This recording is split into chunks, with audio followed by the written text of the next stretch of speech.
Welcome in to the DNVR Bets Daily second legger. We have been on one, Hank, 15-7 this week. You took over last week. One day where the regular co-hosts don't go above 500. You steer the ship right. Still 15-7, looking great. I mean, our title as midweek kings once again reestablished. But now it's the weekend. And we haven't always been primetime players.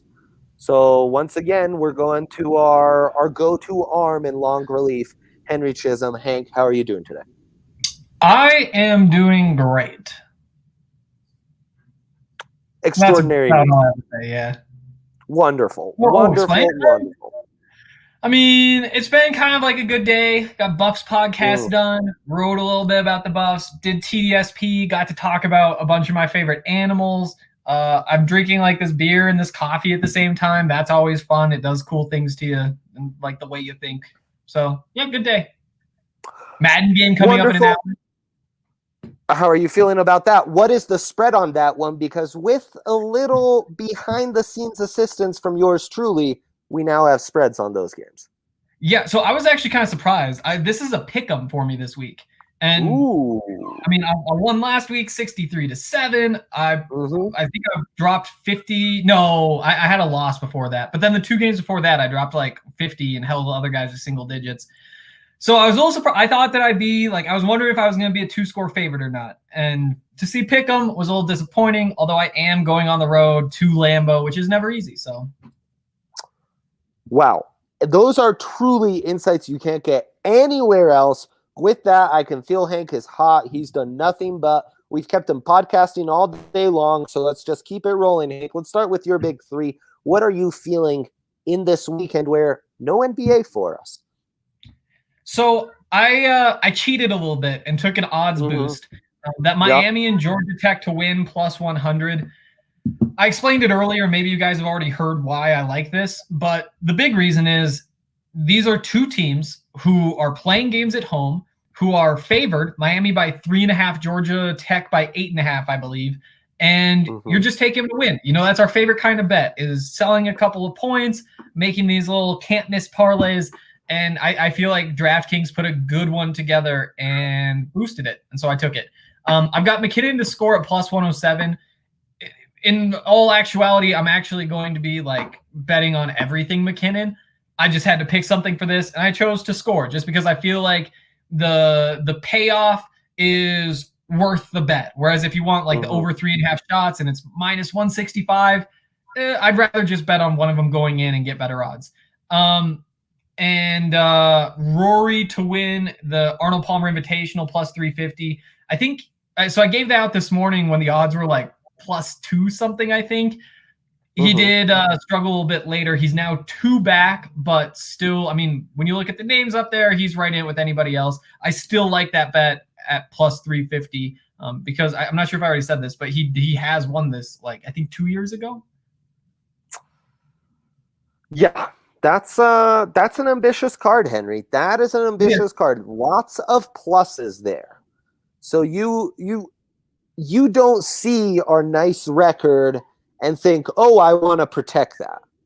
You're saying I'm going all in. I'm going super hard. It's a unit game. It's not a record game. I know you guys do your record. Yeah, I'm out here trying to collect units. That's true. You are not wrong on that. Let's go to my big three. Last time I was on the show, Nate over 3.5, Miko over 2.5, both in my card. A redonkulous, absurd cheap shot robs us of the Nathan MacKinnon win should have been.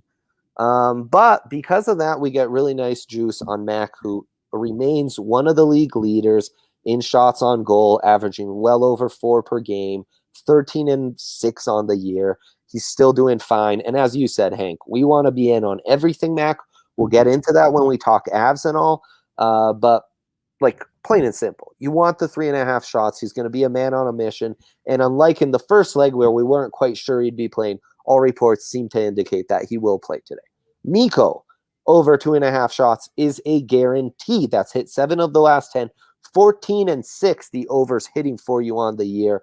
So, I mean, just an absurd amount. But this is why it's changed to minus 195. And we're going to have to start thinking if Max Pacioretty or Alex DeBrincat or Kevin Fiala, all guys who fit in that Mikko range as far as shot producers and are all really high juice and minus in the minus 190s as well. And then to the UFC, we have the biggest card we've had in a really long time, certainly this year, probably the biggest card since UFC and all other sports took a break and then came back with an insane, I forget what card that was, like 255. But Israel Adesanya is going out in the main card. It's going to be amazing. He's taking on a bigger man. He's just one of the best, perimeter fighters in the world. And I think he'll win this. He'll win this in a tactical way. He'll win this in a measured way. And at plus 250 for Izzy to win by decision, I think that's really, really outstanding value. So, I'm going safe back to the well with Mac and Mikko in the minus, over minus 150. But I'm giving out some nice value too. As Hank said, it is it's a unit game, people. Don't get it twisted. We like our record this week, but it is always a units game. Henry, thank you. Thank you for restoring that order and saying that. What about this Avs game? Let's get into the Avs right now because, as you said, there's a lot of Mac juice that we want to get into. I feel good about Mikko. I feel good about the spread and the total, frankly, because I think AJ put it best when he said that Gruby is kind of getting all his bad hockey out of the way in 1 week. So right now the over's been hot in these Avs games. I think the team is hot and motivated with what happened to Mac in that last game. So what are your leanings here on the total, the puck line, and let's get into these Mac props that you want to be all over? I really like the Avalanche in this game. I do think that, they're just the straight up better team. They're playing at home. Yep. They're playing well. I do really like the idea of putting some money on the Avs straight up. The minus 265 money line, that's steeper than I would like. And yes. The line makes a whole lot of sense. I can't really complain, but it does suck that you can't just make money on the Avs winning. On the other hand, the 60-minute line, so basically the Avs to win without it going to overtime, minus 159. Basically a full unit less you have to bet to get the same pay. That's where my eyes go to first, is that minus 159 60-minute line. And you're scared off by the puck line, correct? I like the puck line. And I like the puck line too. I think I'll probably bet both of those just because my man. The potential for Colorado to really run away tonight is large. And I don't want to just totally bank on that because it would suck to go into a game like this one where I feel really good and the Avs win and I don't make money on it. And that could still happen with the overtime thing, but I like that 60-minute line. I'll sprinkle that minus 1.5, and I'm actually going to be tempted to sprinkle like a minus 2.5 instead of that minus 1.5 and just boost that a little bit more. Great question from Austin here. Austin, we have on top of Mac and Mikko, which I know you have to pick one to parlay. I'm going Mac, right? That's what this night's lining up with. So in that choice, then I'm adding Max Pacioretty over 3.5. I get that at minus 182. I'm going to throw in Alex DeBrincat. That's been a real moneymaker for me, minus 195. That would be my 3 parlay. If you want to get a little greedy, Austin, Kevin Fiala over 2.5, minus 177. The juice has moved in our favor, which makes me a little weary. But I have that on my card. That would be my shots on goal NHL parlay for the night. I like what you said, everything on there about the Avs, Hank. I'm with you. I'm more leaning on the puck line. I love that plus 100. I think they'll get this covered nicely. The Ducks just don't scare me. You took Max to score plus 107. I did, and I like that. It's definitely a little bit riskier than some of the other options in this game, but I'm looking for a way to find some risk, and that's one I like. Again, like that minus 159, that is the big one to me. Now that I really start to dig in tonight. I really do like that. But that's just not a big payout. And I'm looking for something that does add just a little bit more juice. On top of that, though, the away team to not score in the first half or the first period, minus 132. I kind of like that. I kind of like the first period shutout for the Avs, too. That's another one I'm going to be tempted by. That's an interesting leaning. I also find this interesting because the juiciest value bet on the Avs tonight, once we move to props for me, is Mac over 2 points. I'm getting that at plus 135, Hank. That's a lot. I like that. Especially in a game where you do expect the Avs to score some goals. It's not going to be a game where the Avs come away with a 2-1 win, probably, I don't think, in which case you need both the points to be including MacKinnon. I think that they score enough that the odds really shift in favor of that happening. Yeah. Yeah, I like it. Okay, and I'm feeling Andre Burakovsky, of course, my namesake. We keep it in the family among Andres, but I just want more props on him anyway, so all I can get is him to score plus 225. I will get in on that. Do you have a first goal leaning? And then the people really want to know what producer Allie, the oracle when it comes to these first goal props for the Avs, where she is leaning tonight. MacKinnon is never a bad choice. Yeah, and that would fit the theme of the night. At the same time, he's only plus 750 versus, you're talking about your brother Andre plus 1,300. Precisely. I mean, I do think MacKinnon is probably twice as likely to get that first goal, but there is some value somewhere in here. I'd be tempted by a Cale Makar first goal. Maybe a little bit bold there, but I can really see it happening. Landy at 1,200 too. I'm gonna go Cale. This is gonna be a bold day for me. Plus 1,600. I'm taking Cale. Well, and he hasn't been back that long. Cale's due. Producer Allie. Well, Cale didn't play last game. Yeah. So I'm not feeling Cale, but I do think that I said Landy would score last game. He did. He didn't score first goal, but he did score. He just became a father. He's got that dad strength. He's pissed off about what happened with MacKinnon. Ooh. I see Landy first goal, him getting it this time. He's also scored in the last 3 straight games. So taking him at all, any goal, any point, I highly recommend. But I'm thinking Landy for first goal tonight. But MacKinnon is also angry from what happened and ready to go. So I could also see MacKinnon, but I'm going Landeskog. She has spoken plus 1,200. This is great news. When Allie Spencer does says this Cale is out. That's what I hadn't heard that he was back. He is on. You can bet on him, but I hadn't heard he was back. So yeah, I was surprised by that too. That's why I'm leaning on the over as well there because Avs have been depleted. On top of that, that's a good one. That's a good way to start off your weekend. Not much more to say on the Avs. We have some fun stuff, some fun ways to utilize the boost we are given on DraftKings this weekend, Hank. But obviously, to get in on any of the fun, hey, you first listener, DraftKings Sportsbook right here. This weekend, if you're a first-time sign-up, there's 3 title fights taking place in the same night, Saturday, UFC 259. And, DraftKings is the official sponsor of UFC, and they've got this special offer where you pick what is the bet, Hank? You pick one. All you have to do is wager on one of those 3 title fights, and all you need is one punch to be thrown for $1.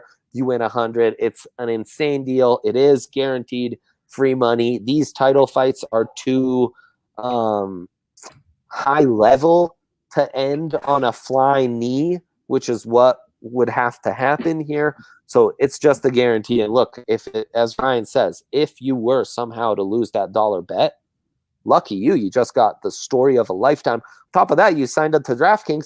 All you have to do is place 3 $10 bets, and you'll get another free $10 from DraftKings on the UFC. So anyways, the winnings are just all around the corner, especially for our listeners on a hot week like this one, especially when Hank is just handing out value like hotcakes. So download the top-rated DraftKings Sportsbook app now. Use promo code DNVR when you sign up and turn $1 into $100 if either main event fighter lands a punch on Saturday.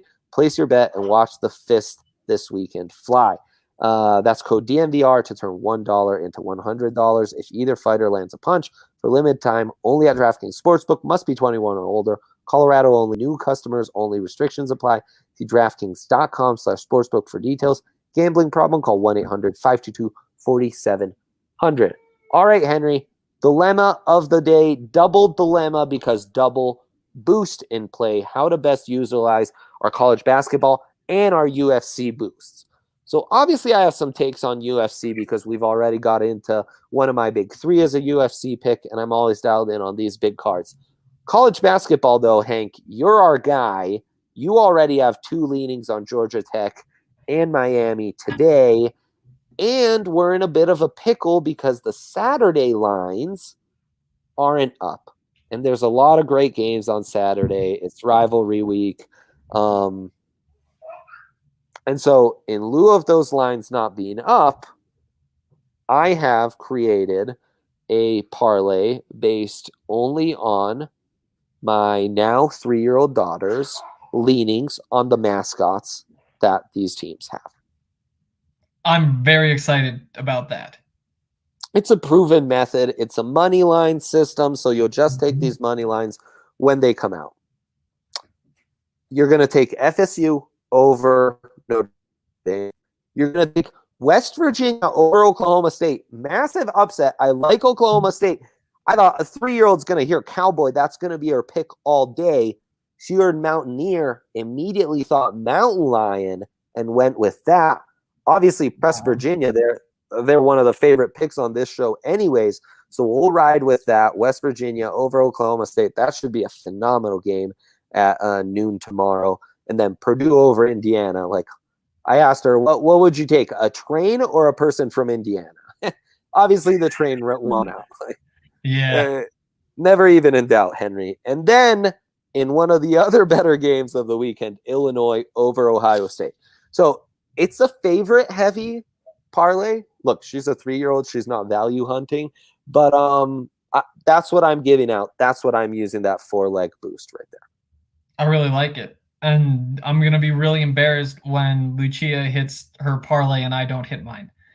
Absolutely.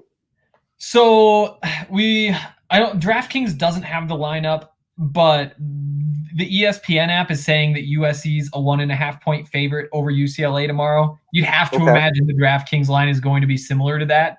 Yes. I kind of like USC. And I know on the Buffs podcast earlier today, I was saying I'm just going to take the underdog here because I really feel like this is a toss-up. But then for the last 3-4 hours since I've said that, I've been thinking I don't agree with that anymore. I've just slowly moved closer and closer toward USC, and now USC is favored, and I'm going to break my rule. But that team is just better right now than UCLA is, and it's a road game, but is it really considered a road game when it's across town? I like USC in that one. Are they a better team or are they the more talented team? Because in the sense of team, I almost lean UCLA is the better team, but USC undoubtedly more talented. Yeah, I think that there's definitely something to that.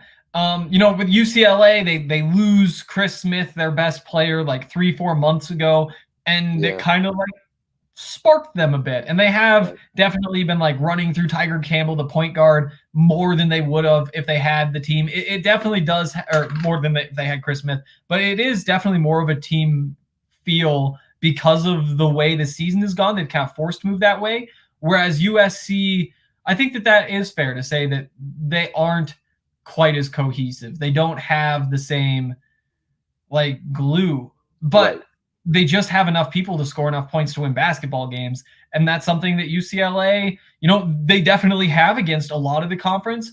Against the top teams, though, I just don't think they have the firepower to win these games. That's interesting. That's interesting to keep in mind now that the going gets tough. Because I was just thinking the betting manifesto that's really allowed us to kind of hammer the props on the big three and then sprinkle parlays throughout the week. You'll nail a parlay like once every other week, and that's going to, just keep things going forward to profitability. There are some exceptions to that, and we are going to start betting more money lines and more spreads now that we get into these meaningful basketball games and college hoops. So stuff like that really matters to me. What else do you have, though? Because we got to fill out a 4-legger, Hank. We do. Just a little bit before that game, there's going to be another Pac-12 game. Arizona State at Utah. I like Arizona State. I think that, they didn't look great in their last game, and they haven't looked great at various points throughout the season, but they just have so much talent. I mean, not compared to the big dogs in the Pac-12, but compared to Utah. You just have to think that offense, especially after what happened to Remy Martin last night, I think that there's a pretty big bounce back game in a game that's, I think it will decide who gets the 7 seed in the Pac-12 tournament. So there's quite a bit on the line. And even though they're on the road, I think Arizona State's better. We don't have a line yet for this one. So I'll recommend the Arizona State money line. I do expect Arizona State to be favored by less than 5 would be my guess. And as long as that's true, I'm happy with the spread too. I'm seeing Utah -3. Really? Yeah. See, so I'm really liking Arizona State then. Let me tell you, Arizona State, one of the worst teams in the country, like top 5 worst, covering the spread. Oh, absolutely. Like that is no surprise at all. Like they have Remy Martin was a preseason All-American, and you watch him play and you're like, huh. No, you watch like the entire Arizona State team play. I mean, that's a team that has, I think, still a losing record. They're 10-12 after being picked to be one of the best teams in the Pac-12. The thing is, they just have the talent to beat teams like Utah. I mean, they've definitely underperformed. That is why that they have lost. I mean, they have been nowhere near the expectations for this team. Mm-hmm. But because I know why that happened. Oh, yeah, and it did just refresh. Utah -3. I do think Arizona State can go win this game, definitely. Interesting. 2 more legs. 2 more legs. The Sunday game in the Pac-12, Oregon State. Just take the Oregon money line. They're playing for the Pac-12 title. Oregon State's trying to play spoiler. The spread's going to be pretty wide. Even the money line might not provide too much value, but I do think you're still going to be in that -200, -225 range. And throwing something like that into a 4-leg parlay is usually a good idea. It definitely significantly increases your chances. So I'm really liking Oregon as well. Okay. I think do you have a 4th leg? That was 3, right? So we do need one more. That's 3 Pac-12 games.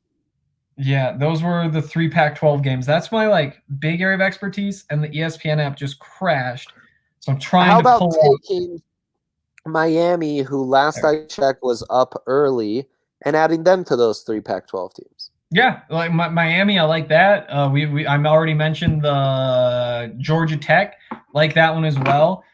Ran through a couple others. Yeah, West Virginia. I think that there's something there.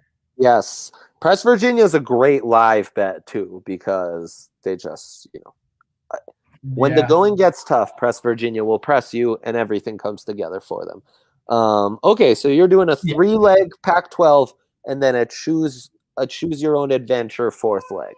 I approve. Yeah. I approve. And I'd recommend West Virginia somehow. Oh, I guess this is a tomorrow game. The Alabama-Georgia line hasn't come out, but Alabama, I really like betting on. And then also one more, Illinois, Ohio State. I'd lean Illinois. Take your pick out of those 3. Nice. Okay, I like it. There's 2 college basketball parlays for you. UFC, again, you get the boost. You bet $10 on 3 different fights, a UFC market. And then you're going to get a free $10 on your own that you can use all week. So obviously Israel Adesanya by decisions where you start. Izzy money line might be a little too much. Gaucho's first half alternate spread versus Cal Poly. Henry doesn't know. I mean, that's a lot of points. And, I've watched a lot of Cal Poly basketball in my day, and you'd think that it should be just fine, but I wouldn't take the bet just because I don't think I could sit there. You're guaranteed to be on the edge of your seat. Like the odds of this being a 25-point game at half, they seem slim enough. At the very least, you're going to be waiting until 7 minutes left, 6 minutes left for this to be like looking very good for you. So for anyone who's lost, we're talking about UC Santa Barbara taking on Cal Poly. UC Santa Barbara 17-4. The Gauchos 3-17.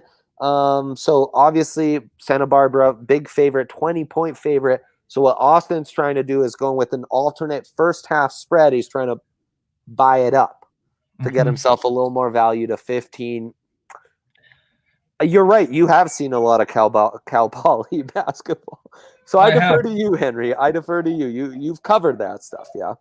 It depends on what the juice you're getting is. Because, like, if you were to ask me, do I think that happens? I would say probably not, but you could absolutely see the path. If you're getting, like, plus 175, plus 200, then you're starting to get into a range where it's like, okay, I really do think that might be good value. Okay. Proud of you for being able to answer that one. So back to the UFC. One is going to be my big three, or just take the Adesanya money line, or if you don't believe me, take me to win by TKO or KO. Then you take Song Yadong taking on Kyler Phillips. Song Yadong, really good striker. He's going to want to keep you in close range. He's one of those fighters I love to watch. He's a minus 152 favorite, so it's a favorite, but you're not losing a ton of value. And then, while it's a tough one, Peter Yan taking on Aljamain Sterling. I'm going to go with Yan. I like the striker. I like that style more. I think he's going to get Aljo. So those would be the three bets. You could go with a long shot in Drew Dober. And again, Israel Adesanya by decision plus 250. To me, feels really good. So that's what I would suggest you do with the UFC. And I think with that, Henry, we've given you two parlays. We've given you all the Avs leanings. We've given you 3 picks plus a couple bonus long shots on the UFC. Also, if the UFC markets don't convince you, I mentioned this on the first leg, Hank, you take 2 of those picks, you parlay them together for $10 on the third one, and that'll qualify. I believe, since it says any UFC market, I believe that qualifies. So there you go. That's your weekend. It's all on the line, 15-7. We'll see how we come out this weekend. Godspeed. Best of luck to all, and have a great week.